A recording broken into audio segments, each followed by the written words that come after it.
बोलो जयकारा, बोल मेरे श्री गुरु महाराज की जय। सौभाग्यशाली गुरुमुखों, रूहानियत का इल्म एक दिल से दूसरे दिल में पहुंचना कुदरत का विधान है।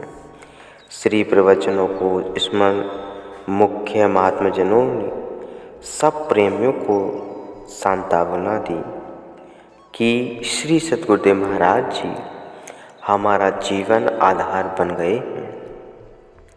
श्री व्यास पूजा के पर्व से एक दिन पहले 2 जुलाई सन 1936 को महात्मा सद्विचारानंद जी ने श्री सद्गुरुदेव महाराज जी श्री द्वितीयवाद साहेब जी द्वारा लिखवाया गया हुक्म नामा सभी महात्मा भाइयों वह संगत को पढ़कर सुनाया कि श्री वचन है कि श्री स्वामी वैराग्यानंद जी महाराज जी हमारे रूहानी जानशीन होंगे। इन्हें हमारा ही स्वरूप मानकर इनकी आज्ञा पर सबको चलना होगा। सबको इनसे ही भक्ति परमार्थ का लाभ प्राप्त होगा। महात्मा सद्विचारानंद जी को यह हुक्मनामा लिखवा जा रहा है कि समय आने पर सब पर प्रकट कर हो देंगे। सब ने इस श्री आज्ञा को सिरोधार्य कर श्री सद्गुरुदेव महाराज जी श्री द्वितीयवाद साहेब जी को वंदना की। प्रेम के अवतार करुणा के महागार श्री 108 श्री सद्गुरु महाराज जी परमार्थ पद के सम्राट बनकर द्वितीय रूहानी उन्नायक के रूप में प्रकट हुए। प्रेमी हृदयों के आधार प्रेमामृत से जन जन की आत्मिक तृष्णा बुझाने में संलग्न हो गए। श्री 108 श्री परमहंस सद्गुरुदेव जी श्री स्वामी स्वरूप आनंद जी महाराज ब्रह्मनिष्ठा योगराज वैराग्य पूज्य सर्वगुण संपन्न तत्वदर्शी स्वयं धन्य इस संप्रदाय के द्वितीय सम्राट थे। आपका जीवन गुरु भक्ति की उषा की अरुणा कुंदन की चमक वसंत की छवि की भांति था। सर्वकला संपन्न दिव्य ज्योति से परिपूर्ण था। आपने गुरु भक्ति के सिद्धांत को सुदृढ़ किया। बचपन से ही अवतारी होने के लक्षण स्पष्ट थे, जैसे पर्वत की कंदराओं में बैठे रहना, किसी से कुछ भय न लगना, अपनी ही मस्ती में लीन रहना। आपने गुरु दीक्षा लेकर गुरु आज्ञा अनुसार निज जीवन को योग साधना से कुंदन बना लिया। आपने यह सिद्ध कर दिया कि श्री गुरु के वचन अनुसार जीवन बनाने से लक्ष्य की प्राप्ति हो सकती है। आप जनजात अवतारी विभूति थे, अतः श्री परमहंस अद्वैत मत संप्रदाय के प्रथम सम्राट श्री परमहंस दयाल जी आपको पाकर अत्यंत हर्षित हुए।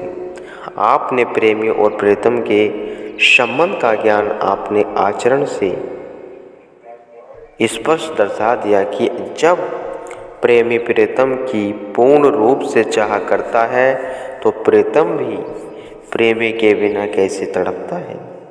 आपके प्रेमी की अनुभूति में श्री परमहंस दयाल जी श्री प्रथमवाद साहेब जी के नैनों में कितनी बार अक्षुकर्ण छलकला आते थे। आपने यथार्थ प्रेम का जलवंत उदाहरण संसार के सम्मुख रखा, जैसे कि संत दादू दयाल जी ने भी प्रेम की सराहना की। जब प्रीतम का प्रेम हृदय में बस गया तो रोम रोम से इष्ट देव के नाम की ध्वनि निकलने लगी। इसके सिवाय और कुछ भी नहीं रहता। ऐसे ही आपका प्रेम था। आपकी मनोहर मूर्ति सावली सूरत तथा मधुर चित्ताकर्षक वाणी परवश दिलों को खींचती थी। जो भी प्रेमी अपने हृदय में जैसी भावना लेकर आया, आपने सत्संग में ही उसकी भावना का उत्तर दे दिया। कई बार तो श्री अमृत प्रवचनों को सुनते हुए कई प्रेमियों की श्रुति मायावी आवरणों से विलग होकर सहज समाधि में लीन हो जाती है और सचखंड के दिव्य आनंद में झूमने लगती थी। आपके परमार्थ पद पर आरूढ़ होने से आत्मिक क्षेत्र में एक प्रकार से क्रांति आ गई। जिसको भी आपकी पावन संगति प्राप्त हुई, उसको दुनिया से कोई सरोकार न रहा। वह सूद बूद भूले इस भक्ति रूपी क्षमा का परवाना बन गया।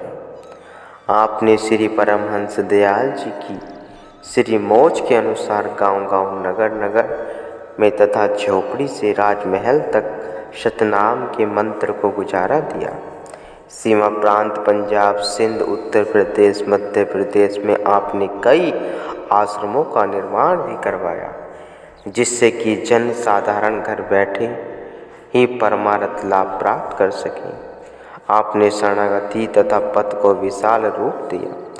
आपके श्री चरणों में कितने ही परिवारों ने सर्व स्वयं समर्पण कर शरणागति प्राप्त की। उनमें से कुछ अधिकारी व संस्कारी गुरुमुखों को आपने साधु वेश प्रदान कर एक साधु मंडली तैयार की। जब इस साधु मंडली के बीच आप विराजमान होते तो बिल्कुल ऐसे प्रतीत होते जैसे सितारों के बीच शरद पूर्णिमा का चांद।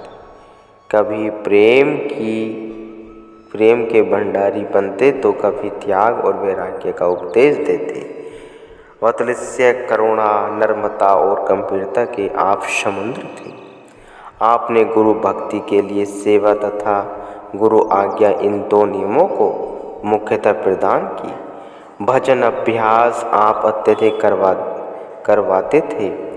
आपकी दिव्य झलक पे कौन ऐसा होगा जो मुग्ध हुआ बिना रह गया होगा। आपके अगम तथा अकथनीय भेद को जिस पर आपकी कृपा होती है वही समझ पाता था। आप अनंत थे।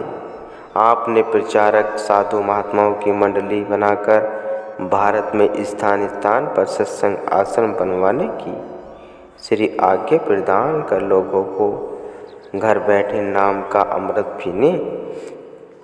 पीने में जो सुविधा दी, उसके लिए प्रेमी हृदय ऋण नहीं हो सकती।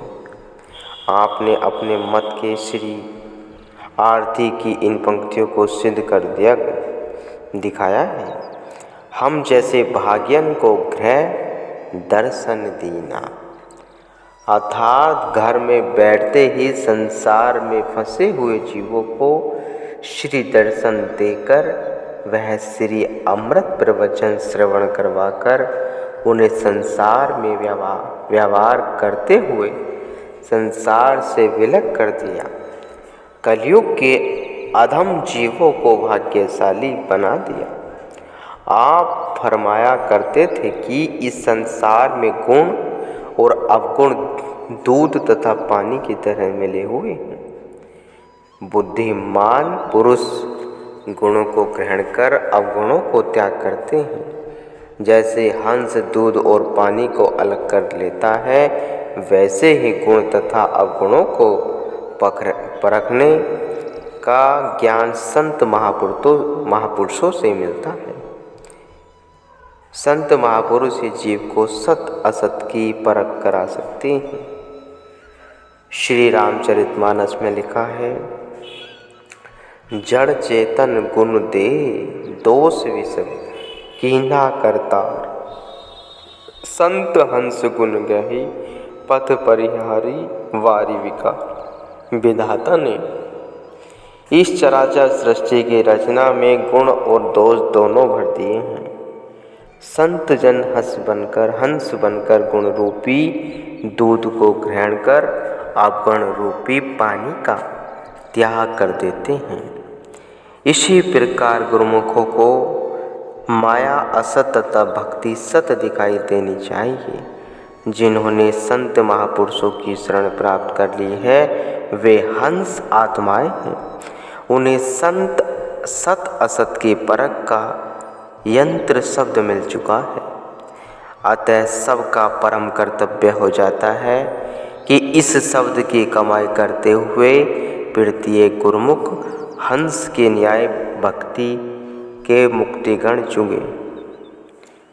इन प्रवचनों से स्पष्ट झलकता है कि आपने पापमय क्रूर प्रवृत्तियों से युक्ति तथा जन्म जन्मांतरों से मलिन आत्माओं को अपने निज स्वरूप का बोध कराया।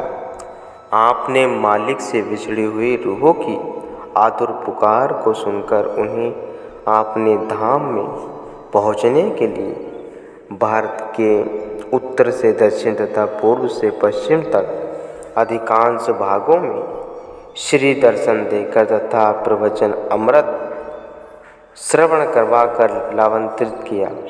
आपके इस पथ पर चलकर यह संप्रदाय अधिक उन्नति की ओर अग्रसर हो रहा है।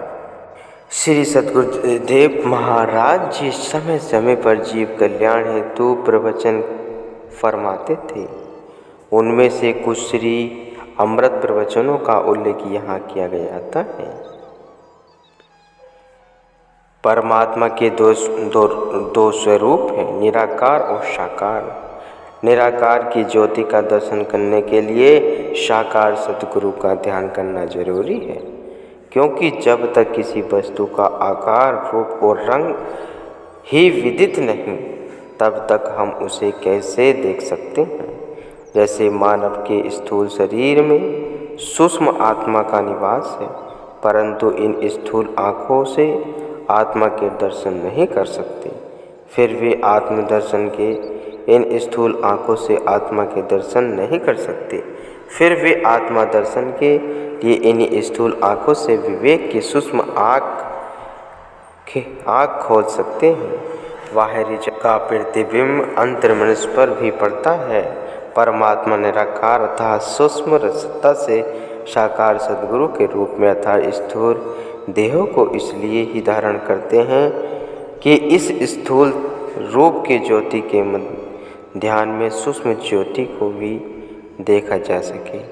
जब सद्गुरु के स्थूल रूप की पावन ज्योति हृदय में जग जाती है तो परमात्मा की ज्योति के भी दर्शन हो जाते हैं। गुरुमुख हो।